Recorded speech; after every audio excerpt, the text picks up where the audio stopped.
தேனி மாவட்டம் வீரபாண்டி கௌமாரியம்மன் கோயில் திருவிழாவையொட்டி பக்தர்கள் கூட்டம் அலைமோதுவதால் கூட்ட நெரிசல் ஏற்பட்டுள்ளது. கூடுதல் தகவல்களை செய்தியாளர் சிவசபாபதி வழங்கிட கேட்கலாம். சிவசபாபதி, வணக்கம். கூட்ட நெரிசலை கட்டுப்படுத்த கோவில் நிர்வாகம் சார்பில் என்ன நடவடிக்கை மேற்கொள்ளப்பட்டது? கள தகவல்களை சொல்லுங்க. தேனி மாவட்டத்தில் இருக்க வீரபாண்டி கௌமாரியம்மன் கோயில் பாத்தீங்கன்னா புகழ்பெற்ற கோயில்னே சொல்லலாம். அதாவது இந்த கோயில் பாத்தீங்கன்னா இங்க சுத்தி இருக்கிற ஒரு 3-4 மாவட்டங்களுக்கு மட்டும் இல்லாம கேரளாவில் இருக்க இடுக்கி மாவட்ட மக்களும் இந்த திருவிழாவின் போது அடிக்கடி அதிக அளவுல இங்க இந்த சாமியை வணங்குறது வழக்கம். இங்க பல்வேறு நேர்த்தி கடன்கள் இந்த மக்கள் இந்த அம்மனுக்காக வேண்டி செஞ்சுட்டு வருவாங்க. இதுல தீச்சட்டி எடுக்கிறது, அழகு குத்துறது, அது மாதிரி காவடி எடுக்கிறது போன்ற பல்வேறு நேர்த்தி கடன் செஞ்சுட்டு இருப்பாங்க.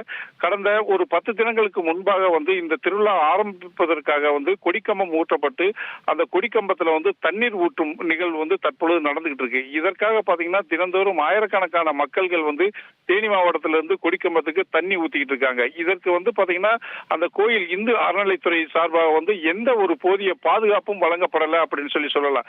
ஏன்னா காலையிலிருந்து பாத்தீங்கன்னா மக்கள் அதிக அளவுல வர்றப்போ அவங்க கூட்டத்துல முந்தி அடிச்சு போய் அந்த கொடிக்கம்பத்துக்கு தண்ணி ஊத்திட்டு சாமியை தரிசனம் பண்றதுக்குள்ள அவங்க கூட்ட நெரிசல்ல நிக்கிறப்போ அவங்களிடையே வாக்குவாதம் ஏற்பட்டு இது சண்டையாக மாறக்கூடிய ஒரு சூழலும் ஏற்படுச்சு. இதனால பாத்தீங்கன்னா மாவட்ட நிர்வாகமும் இந்து அறநிலைத்துறையும் பாத்தீங்கன்னா அதாவது முக்கியமா இந்த மக்களுக்கு சரியான முறையில சாமியை தரிசனம் பண்றதுக்கு உண்டான ஏற்பாடுகளை செய்யணும் அப்படின்னு சொல்லிட்டு பக்தர்களுடைய வேண்டுகோளாவே இருக்கு.